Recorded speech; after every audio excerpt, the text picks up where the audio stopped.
Oke, kembali lagi di channel saya. Makasih buat kalian yang sudah mengklik video ini. Kita tahu ya, belakangan ini viral lagi tentang intoleransi di Kota Bekasi kali ini, dan kali ini bahkan mengejutkan dilakukan oleh seorang ASN, yaitu PNS ya. Aturannya menjadi contoh yang bagus, yang tentram, yang damai, malah menjadi perusak atau membuat buntar gitu ya, membuat rame gitu ya, membuat kerusuhan. Ya, kali ini Opung membahasnya. Kita lihat videonya bagaimana. Sebelum kita ke videonya, bantu subscribe dulu channel saya belum subscribe. Tidak tunggu lama, kita ke videonya langsung. Let's go. Terjadi lagi sebuah tindakan yang sangat memalukan sekaligus mencoreng harkat dan martabat Indonesia di mata dunia. Apa itu? Terjadi lagi sebuah tindakan intoleransi di Kota Bekasi. Aduh, malu kali. Ini sangat memalukan. Tahu kalian kenapa memalukan? Ternyata yang menjadi pelakunya adalah oknum dari PNS, ASN, aparatur sipil negara yang bekerja di gedung pemerintahan, yaitu Kota Bekasi. Dan tahu kalian, bukan kaleng-kaleng, posisi si ibu yang terhormat itu, ya, oknum PNS tersebut adalah Kabid, Kepala Bidang Pemasaran Pariwisata Kota Bekasi. Ya. Ya. Jadi beliau itu melakukan pelarangan terhadap ibadah doa, bukan ibadah kebaktian seperti biasa yang dilakukan oleh orang Kristen pada umumnya di gereja. Bukan hanya ibadah doa. Dan beliau menyatakan bahwasanya kegiatan itu harus minta izin. Sekarang begini, supaya kita tidak salah menerjemahkan masalah ini dan kita tidak salah dalam mengambil kesimpulan, mari kita saksikan video berikut.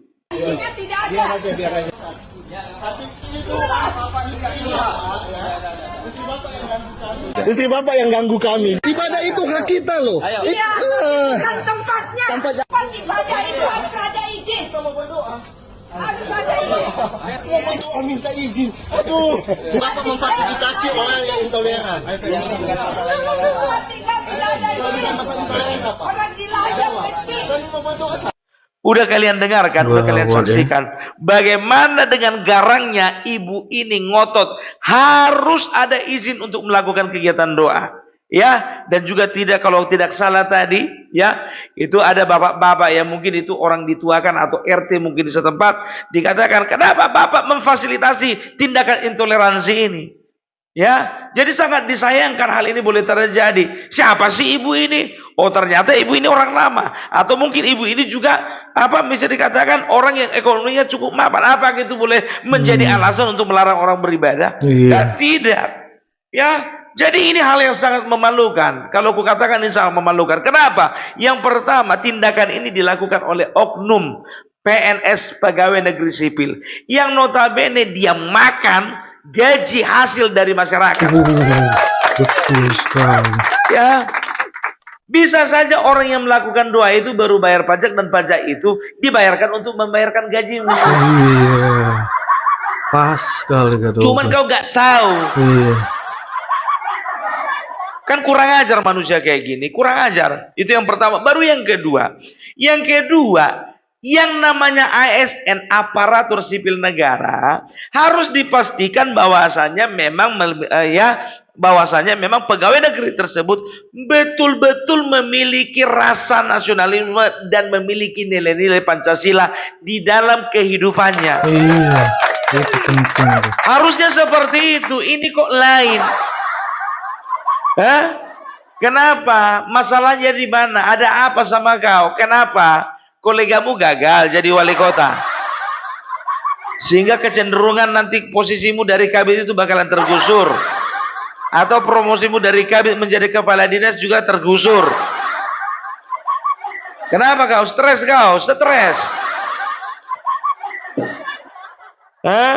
Jadi jangan minta-minta izin kalau cuma untuk masalah doa seperti itu. Sama seperti halnya, ya, doa mau makan, doa naik kendaraan umum, doa tiba dari rumah. Apa itu semua doanya itu harus minta izin? Kan aneh, masa kita mau bikin surat izin ya ke katakanlah dulu ke Kemenak, ya kan? Pak minta izin dulu, bikin dulu edarkan dulu surat izin. Surat izin apa? Surat izin untuk doa mau makan. Kan konyol itu namanya. Jadi begini ya. Jadi ku bilang sama kau ibu, kau dengarkan ini. Kau memang betul-betul kau harus ditatar lagi nih. Ya. Jadi yang namanya ASN itu ibu, ya harus tunduk pada otoritas negara. Negara adalah merupakan representasi daripada rakyatnya. Jadi kalau rakyat ya punya hak bersuara, rakyat punya hak untuk hidup, rakyat punya hak untuk memeluk agama, ya itu harus kau hormati. Gitu. Coba dulu kau dalami dulu masalah Undang-Undang Dasar 1945. Tahu nggak ke undang-undang itu? Nah, sekarang udah masuk segmen kita belajar undang-undang. Ayo. Ya, biar ku ajari dulu kau. Ya, kalau namanya hukum parbelak itu harus ada undang-undang, harus ada pasalnya. Biar paham kau, biar kau mengambil tindakan bukan cuma tindakan asal-asalan, ya. Harus kau pikirkan apa konsekuensinya, apa dasar hukumnya. Ya, coba Undang-Undang Dasar Negara Republik Indonesia tahun 1945 pasal 28 dan juga bagiannya itu ada 28 A, B, C, D, E, F, G, H, I, J sampai J itu mengatur apa yang menjadi hak asasi manusia. Ya, contohnya pasal 28 A hak untuk hidup, 28 B itu hak untuk membangun sebuah keluarga, yang ketiga 4, 5, 6 segala macam dan seterusnya itu sampai hak untuk memilih pekerjaan pun juga diatur oleh undang-undang. Nah, untuk masalah ini spesifik di pasal 28 yang E. Ya, ingat pasal 28E. Ya, dikatakan bahwasanya setiap warga negara berhak untuk memilih agama masing-masing. Berhak memeluk agama masing-masing, berhak untuk menjalankan ibadah masing-masing, berhak untuk memilih di mana dia tinggal di wilayah negara Republik Indonesia ini. Jadi jangan gara-gara mentang-mentang ya itu kawasan mayoritas oleh karena satu agama, sehingga warga negara yang lain yang tidak satu agama dengannya dilarang untuk mendiami tempat tinggal tersebut. Jadi itu menjadi satu kesatuan itu, ya. 28E itu, ya, bahwasanya warga negara berhak untuk memeluk agama, menjalankan agama, melakukan peribadatan sesuai dengan agamanya. Selain itu juga diatur ya bebas untuk menentukan di mana dia tinggal. Dan pasal 28E diperkuat dengan Undang-Undang Dasar 45 pasal 29. Apa itu? Ayat pertama mengenai ketuhanan yang Maha Esa. Ayat kedua ayat kedua dikatakan bahwasanya negara menjamin kemerdekaan rakyatnya, masyarakatnya, warga negaranya untuk menjalankan ibadah dan memeluk agama menurut kepercayaan masing-masing. Satu pasal dilanggar, ya berarti itu sudah melanggar hukum. Ini berarti kau sedang melanggar dua pasal di dalam Undang-Undang Dasar 1945. Kau harus mengerti. Kami orang awam yang nggak tahu apa-apa, masa harus kami mengajari kau? Ya, itu dia. Jadi tolonglah dulu kau cerdas kau di dalam bertindak. Cerdas di dalam berperilaku, cerdas kau di dalam berinteraksi bersama dengan orang lain di sekitarmu. Kan bisa, nggak harus secara paksaan seperti itu. Bisa kau datangi baik-baik. Ya, lalu kau bangun diskusi, kau bangun komunikasi. Tapi kalau memang orang tersebut tidak mau diajak berkomunikasi, ya kau bisa melapor kepada pemerintah setempat. Bukan kau ambil tindakan sendiri. Siapa kau? Melarang-larang orang untuk melakukan doa. Siapa? Satpol PP. Satpol PP pun juga nggak punya hak. Siapa kau? Penegak hukum. Penegak hukum juga nggak punya hak. Ini kau sama-sama masyarakat biasa, cuman gara-gara entah kau lebih kaya daripada orangnya, jadi suka-sukamu di situ. Gitu loh, ya. Jadi ini terjadi di daerah Bekasi. kemarin terjadi di daerah Tangerang Selatan. Kalau dipikir-pikir, Tangerang Selatan ke Bekasi itu agak jauh itu. Ya, agak jauh, kok bisa ketularan kok Bu? Hah? Atau kemarin yang menjadi pelaku di Tangsel itu, yang melarang dan juga melakukan persekusi terhadap beberapa orang mahasiswa itu familimu ya? Keluargamu itu? Kok ada mirip-miripnya kalian ku tengok tingkah lakunya? Atau kalian satu seperguruan? Coba katakan dulu sekarang yang sejujurnya. Ya, ini kan sangat memalukan. Ibu seorang ASN, seorang PNS, seorang yang bisa dikatakan punya posisi tinggi. Kabit itu posisi tinggi loh, sedangkan aku aja menjadi kepala rumah tangga susah. Apalagi menjadi kepala bidang. Ya harusnya ibu jadi panutan di situ, harusnya jadi contoh gitu loh ya. Jadi ketika ibu nanti mencalonkan jadi anggota dewan setelah pensiun, gampang. Nggak kau jaga marwahmu ku tengok. Repot kau bah. Ya, tapi gimana pun juga tindakan ini tidak bisa dibenarkan. Bapak Kapolri, Bapak Joko Widodo dan juga Bapak Presiden terpilih, tolong ini menjadi perhatian. Supaya apa? Supaya ini menjadi PR terlebih lagi, jadi PR untuk Menpan RB untuk kedepannya bisa diseleksi. Mana yang masih memiliki nilai-nilai Pancasila, mana yang tidak. Kalau tidak, pecat. Tidak bisa intoleransi hidup di bangsa dan negara ini, biar tahu kalian ya. Tidak boleh ada. Yang Jawa harus welcome dengan Batak, Batak harus welcome dengan Jawa, Jawa harus welcome dengan Sunda, Sunda harus welcome dengan Minang. Yang Islam harus welcome dengan Kristen, Kristen harus welcome dengan agama Buddha, yang Buddha juga welcome dengan Konghucu, Konghucu juga welcome dengan agama lainnya. Itu dia. Jadi nggak ada yang perlu ya diperdebatkan lagi. Udahlah. Ibu ini sudah ya, ibu ini kalau ku bilang ya sudah ada unsur-unsur kekerasan ya, kekerasan verbal dan juga intimidasi ya. Ya mana tahu di sana itu kan ada anak-anak merasa terancam, merasa ketakutan. Kalau ku katakan seperti itu, udahlah diproses aja ini, proses. Setelah itu nggak usah dimutasi, pecat. Manusia kayak gini harus dikasih apa? Biar tahu ya kau Bu ya, kau lebih beruntung kau tinggal di Indonesia. Kalau di Korea Utara kau ditembak mati kau. Sedangkan pejabat di sana tidak bisa menanggulangi masalah banjir, ditembak mati 10 orang. Apalagi kau. Jangan macam-macam kau di negara ini ya. Jadi inilah yang menjadi perhatian gitu loh ya. Ini menjadi sorotan. Kenapa? Ya karena tahu ndak kalian, ternyata Bekasi baru saja mendapatkan predikat kota nomor 2 paling toleran. Ingat itu. Tapi sudah rusak dibikin ibu yang satu ini. Baru aja itu tahun 2024.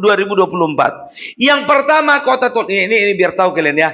Kota toleran paling toleran di Indonesia versi tahun 2024. Yang pertama itu adalah kota Singkawang di Kalimantan. Yang kedua itu kota Bekasi. Yang ketiga itu kota Salatiga. Yang keempat itu kalau tidak salah kota Manado. Yang kelima itu adalah kota Semarang. Yang keenam itu kota Kediri. Menyusul lagi Sukabumi dan ada beberapa kota lainnya.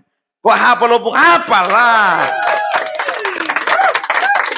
Ya, jadi kita perlu punya wawasan tentang itu ibu. Ibu nggak tahu, berarti nggak baca koran dia. Makanya baca koran, biar jangan malu kau. Gara-gara nggak baca koran lah kau, makanya malu lah wali kotamu kan. Tadinya sempat bangga dia. Ya, pokoknya Bu, maaf Bu ya, ini harus viral. Ya, ini harus viral. Kenapa? Supaya tidak ada lagi tindakan-tindakan seperti itu. No viral, no justice. Ya sudah seperti itu kan, kalau nggak diviralkan nggak ada keadilan. Jadi yang kami harapkan ya supaya Tangerang Selatan itu ya dan juga Bekasi, Depok, Jakarta sebagainya dan semua daerah di Indonesia ini jangan lagi ada tempat untuk intoleransi. Enak aja ibu larang-larang orang melakukan doa. Bu, kalau ibu dilarang berdoa gimana bu jadinya? Ibu pergi ke NTT sana lah. Ibu pergi ke Ambon sana lah. Ibu pergi ke daerah Maluku sana. Ibu pergi ke daerah Papua sana, Manado sana. Walaupun mereka mayoritas bukan beragama muslim, tapi apa yang menjadi kewajiban mereka yaitu menghargai dan menghormati orang yang di luar dari agama mereka. Itulah yang terjadi dan itu yang masih mereka pegang teguh sampai sekarang. Dan di kampung kami begitu juga. Jadi ibu jangan macam-macam ibu, ya. Malu wali kota ibu. Dan lebih malu lagi masyarakat Kota Bekasi. Karena apa? Ya, berarti kan penilaian kota paling toleran itu kan ya pasti kan dilihat dari perilaku masyarakat, perilaku sosialnya. Kan begitu, bukan asal-asalan itu. Tapi ternyata kenyataannya tidak. Kan begitu, ya. Jadi kalau aku berpendapat sih kalau untuk orang-orang seperti ini jujur saja lah ya, jangan kasih ruang. Jangan kasih ruang. Maupun dia mama harus dipertanggungjawabkan apa yang menjadi tingkah lakunya tersebut. Nggak ada cerita. Mau menangis kau, kalau masuk penjara kau masuk penjara. Ya, gampang itu kalau mau jumpa sama keluarga video call, pinjam HP orang lain sih. Supaya kau ngerti bagaimana supaya kau mengerti bagaimana harus menghargai orang lain di daerah sekitarmu. Itu dia ya. Jadi ibu, jadi kalau misalnya mau dengarkan ceramah bu, jangan dengarkan ceramah-ceramah yang menghasut, kena racun ibu nanti. Gitu, cobalah cari ceramah-ceramah yang adem, gitu, yang mengajarkan bagaimana kita, walaupun tidak satu akidah, tapi kita bisa memiliki hubungan yang indah. Itu. Ya, contohnya Gus Nuril, Gus Miftah, ya, Habib Lutfi, Das Al-Latif, dan yang lain sebagainya. Loh kok tahu? Ya aku dengarkan mereka juga. Iya, jadi ceramah-ceramah yang membangun, yang konstruktif, bukan hanya membangun keimanan kita, tapi membangun rasa bangga kita, rasa nasionalisme kita terhadap bangsa ini. Itu yang harus kita dengarkan, bukan ceramah-ceramah yang menghasut. Ya, makanya betul ya, bahwasanya memang harus ada standar. Ya harus ada seperti standar ya, siapa-siapa orang yang harus memberikan ceramah, baik itu di di gereja, di masjid, di vihara, di kuil, dan di tempat-tempat yang lainnya. Gitu, harus ada standarnya. Karena apa? Kalau orang yang ilmunya cetek ketika dia ngasih ceramah, ya itu hati-hati ya. Itu ilmu ceteknya itu akan terimpartasi kepada orang yang mendengarkan. Itu dia. Ya untung aja ibu nggak bawa parang bu. Kalau ibu bawa parang, ibu kena pasal berlapis itu. Udahlah bu, kalau memang kolega ibu nggak berhasil menjadi wali kota, nggak bisa mencalonkan jadi wali kota, ibu nggak usah seperti itu. Kalau memang ibu nggak bisa nanti jadi kepala dinas, berarti belum rezeki ibu. Syukurilah apa yang ada. Syukurilah kalau cuma jadi kepala kabit, ya kan, kepala bidang, syukuri. Itu. Atau mau ibu langsung jadi kasar lantas. Mau jadi kasar lantas. Sekalian aja kalau kayak gitu bu. Ya. Jadi kita semua di sini ya, untuk penontonnya Opung Parbelak ya, kalau ada sesuatu seperti itu langsung DM Opung Parbelak. Ini pun juga ada DM-an. Tapi aku saring dulu. Aku tanya kepada sahabatku itu, kepada itoku itu, ini ada di mana? Ini ada di sini. Waktunya kapan? Ini. Oh, ini berarti diambil dari aplikasi. Ya sepertinya. Ya, maka aku harus pastikan dulu informasi itu valid atau tidak. Dan ketika informasi itu sudah diliput oleh sebuah media, biasanya itu valid. Dan juga ini harus diviralkan. Karena apa? Karena supaya memberikan efek jerah. Kalaupun tidak diproses, kalaupun nantinya ada ada proses damai ya, ini tidak serta-merta mengurangi kekuatan hukum untuk memproses orang-orang yang memiliki sifat-sifat intoleransi seperti itu. Gitu dia ya. Kita nggak mau kejadian Tangerang Selatan kemarin terjadi lagi ya, dan kita juga nggak mau terjadi lagi ya kerusuhan-kerusuhan yang mengatasnamakan agama, yang mengatasnamakan suku, yang mengatasnamakan golongan, yang pernah terjadi di Ambon, pernah terjadi di Sampit, yang pernah terjadi di Sumatera, pernah terjadi di Batam. Jangan terjadi lagi di Indonesia. Itu dia ya. Jadi udahlah ya. Kenapa Bu? Ibu aliran anak Abah yang sakitnya sampai sekarang masih keterusan.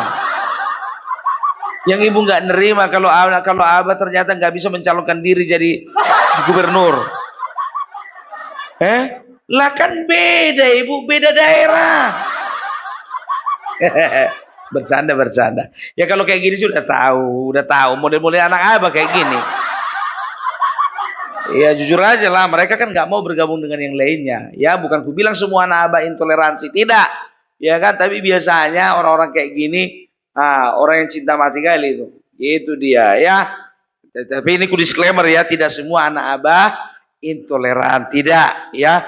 Dan begitu juga 02 nggak semuanya toleran, ada juga yang intoleran. Kan begitu. 03 begitu juga ya, nggak semuanya orangnya toleran, ada juga beberapa yang rasis. Gitu. Jadi memang relatif sih. Tapi kalau orang-orang seperti ini harusnya diproses secara hukum. Oke? Iya. Ya, tapi ingat Bu, sebentar lagi Ibu akan dipimpin Kang Deddy Mulyadi. Ya, sebagai gubernur Kang Deddy Mulyadi itu nggak bisa main-main. Dia paling benci sama yang namanya intoleransi. Dia bersahabat karib Bu dengan semua agama. Ya, kok jadi kampanye aku? Ampuni aku ya Allah. Istighfar dong.